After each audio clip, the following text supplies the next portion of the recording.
Bonjour à tous, cette vidéo est à destination des élèves de 6e pour la physique-chimie et ça sera sur le thème de l'électricité. Alors, j'ai fait cette vidéo pour aider les élèves qui ne peuvent pas faire les expériences informatiques à quand même faire le travail de la semaine numéro 2 du confinement. Donc, je vais commencer juste par vous rappeler comment fonctionne le site d'enseignement à distance. Et ensuite, je vais moi-même réaliser les expériences numériques de sorte à ce que l'élève qui n'arrive pas à le faire sur son ordinateur puisse quand même faire le travail demandé. Donc on y va. On va d'abord faire un petit récap de comment fonctionne le site d'enseignement à distance. Je pense que ce n'est pas inutile. Donc déjà, vous voyez en haut en rouge que je vous ai rappelé le site, l'adresse du site. Alors on va regarder la semaine 2, puisque vous voyez qu'il y a écrit que c'est la semaine en cours, il y a écrit actuellement. D'accord. Donc, qu'est-ce qu'il faut faire sur la semaine 2? Alors, déjà, je vais préciser qu'une semaine, ça va du jeudi au jeudi. D'accord? J'ai fait exprès de décaler les semaines parce que je pense que mes collègues doivent donner beaucoup de travail en début de semaine, donc j'essaye d'étaler. Donc, à faire pour jeudi prochain. Déjà, deux petits quiz pour voir si les notions qui ont été abordées la semaine précédente sont bien comprises. Et ensuite, le travail à faire pour le jeudi 2 avril, donc jeudi prochain.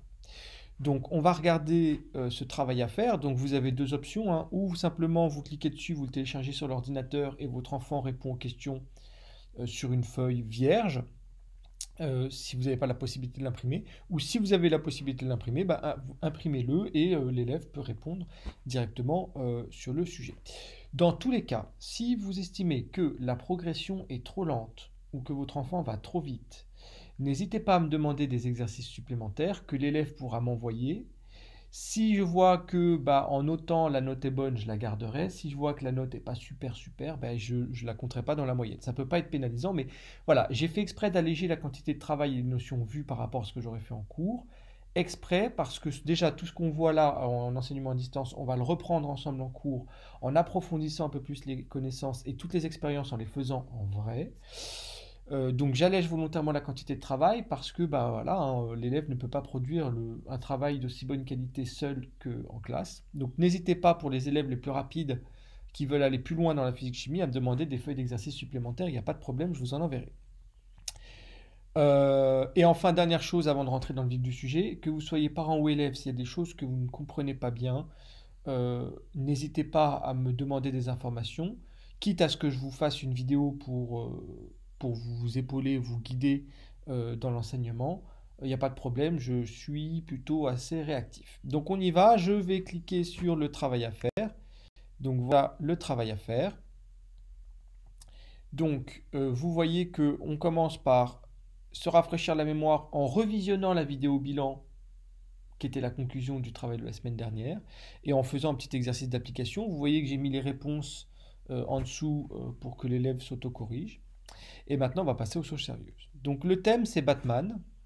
Et on va essayer de comprendre comment une voiture électrique, là en l'occurrence la nouvelle Batmobile de Batman, fait, puisqu'elle est électrique, pour avancer et reculer. D'accord? Donc l'idée, c'est de voir comment, concrètement, une voiture électrique peut avancer ou reculer et qu'est-ce que ça va nous apprendre sur le sens de circulation du courant électrique dans un circuit. Donc on commence par une première série d'expériences. Cette première série d'expériences, je vous dis que pour les faire, il faut aller sur le site qui vient de se mettre en bleu. C'est un site qui ne fonctionne que sur les ordinateurs ou les Mac. Ça ne fonctionne pas sur les tablettes, ça ne fonctionne pas sur les smartphones. D'accord? Moi, personnellement, j'utilise Google Chrome sur Mac, ça fonctionne bien. Si vous, ça ne fonctionne pas bien, vous faites partie des gens qui sont intéressés par cette vidéo, puisque je vais vous faire, moi, les expériences en direct dans la vidéo. Donc, la première série d'expériences va commencer dans 5, 4, 3, 2, 1. D'expérience. Et là, on veut savoir comment inverser le sens de rotation du moteur. D'accord? Donc, si j'appuie sur l'interrupteur, on dit que je ferme le circuit, c'est-à-dire que le courant, il peut circuler dans le circuit, il part de la pile et il revient. Pour l'instant, on ne sait pas trop si le courant il circule du plus vers le moins ou du moins vers le plus, justement, c'est l'idée de cette expérience. Donc là, j'ai simplement allumé mon interrupteur et je vois que le moteur il tourne dans le sens inverse des aiguilles d'une montre. OK. J'appuie de nouveau sur l'interrupteur pour empêcher le courant de circuler et je vais venir ici inverser les bornes de la pile, c'est-à-dire inverser le plus et le moins. J'appuie de nouveau sur l'interrupteur pour laisser passer le courant et là on voit maintenant que, regardez, le moteur tourne cette fois-ci dans le sens des aiguilles d'une montre. Donc qu'est-ce qui s'est passé? En inversant le sens de branchement de ma pile, j'inverse le sens de rotation du moteur.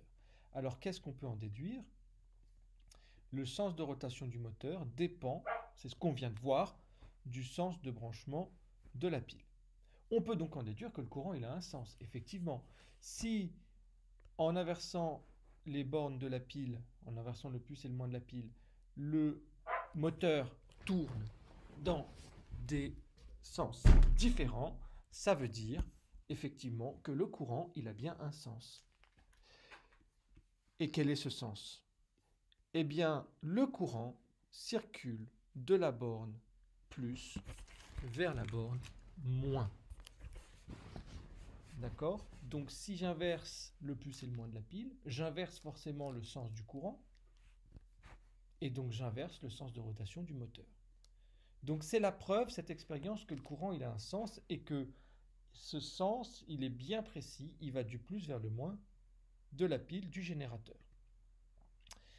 Donc maintenant que l'on sait que le courant va du plus vers le moins, comme le montre cette animation, si j'inverse logiquement les bornes de la pile, le courant il va aller dans l'autre sens. On vérifie, j'y vais. Bim! Le courant a bien changé de sens. Mais ce sens, c'est bien toujours du plus vers le moins. Je réinverse. Le courant a changé de sens, mais il va toujours du plus vers le moins. Quel que soit le sens de branchement de la pile, le courant va toujours du plus vers le moins.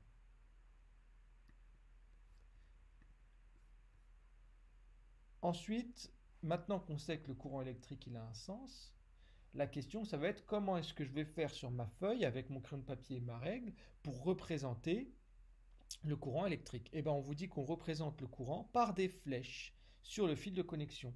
La flèche va dans le sens du courant. Alors on va voir ce que ça donne. Ici, on a un circuit électrique avec une pile, un interrupteur, un moteur et une lampe. Et il va falloir remplacer chacun de ces éléments électriques, ces composants électriques, par leur symbole normalisé. Et ensuite, on va venir mettre la flèche du courant. Alors l'interrupteur, puisque le moteur tourne, ça veut dire qu'il laisse passer le courant. Donc je ne vais pas prendre celui-là, puisque celui-là il est ouvert, le courant ne passe pas. Je vais prendre celui-là. Le moteur, c'est facile, ça commence par un M, donc c'est un rond avec un M. La lampe, c'est le rond avec une croix. Et la pile, il faut faire attention. Le symbole de la pile, c'est ça. Mais vous voyez qu'il y en a deux. Alors, un moyen de jamais se tromper, c'est une petite astuce de M. Borel. Vous avez le plus et le moins. Eh bien, le plus, ça sera le plus grand trait. Le plus grand trait. Le plus grand trait. Donc, je vais mettre le plus grand trait du côté du plus. D'accord? Si le plus, il est en bas et que le moins, il est en haut, le courant, il va suivre le curseur. Il va dans ce sens-là. Et il revient en moins. Ça veut dire que la flèche que je dois mettre ici pour le sens du courant, c'est une flèche qui va de droite à gauche, c'est-à-dire celle-là. On valide pour voir si je ne me suis pas trompé, et je ne me suis pas trompé, ouf, ça va. Voilà, maintenant que vous avez fait la première série d'expériences, vous êtes capable de répondre aux questions 1, 2, 3 et 4 qui sont sur l'écran et que vous avez sur les feuilles, la feuille du travail à faire. Et vous pouvez également faire la conclusion. Donc prenez le temps de mettre cette vidéo en pause pour pouvoir répondre tranquillement aux questions, puisque dans quelques secondes, je vais enchaîner sur la deuxième série d'expériences qui correspondra à la deuxième partie du travail à faire. Maintenant que vous avez répondu aux questions qui viennent de se mettre en jaune et à la conclusion numéro 1, il va nous rester à faire la dernière page du travail à faire, celle qui vient de se mettre en bleu. Pour faire ça, on va être amené donc à faire une deuxième série d'expériences, toujours sur le même site.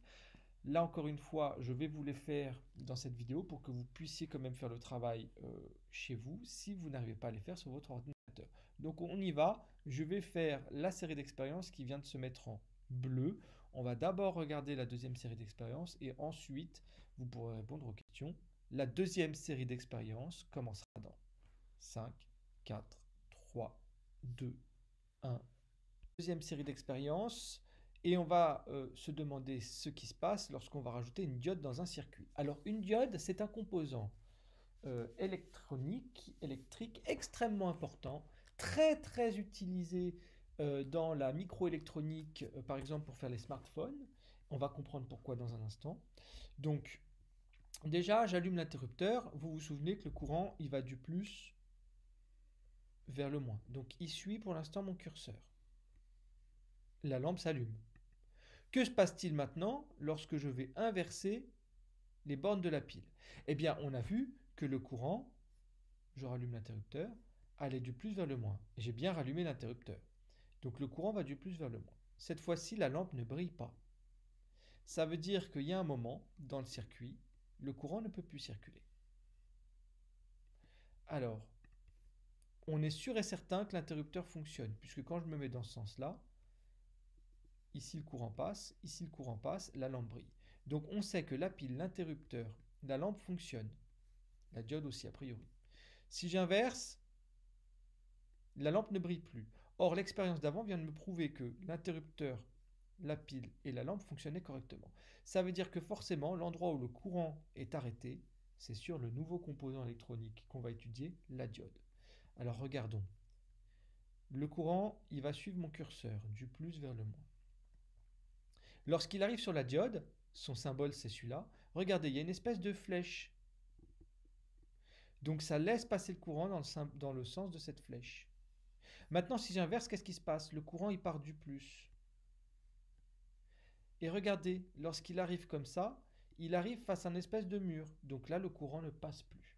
Si le courant ne passe plus, le courant ne peut pas revenir jusqu'à la pile. Et si le courant ne peut pas revenir jusqu'à la pile, forcément, la lampe ne peut pas s'éclairer.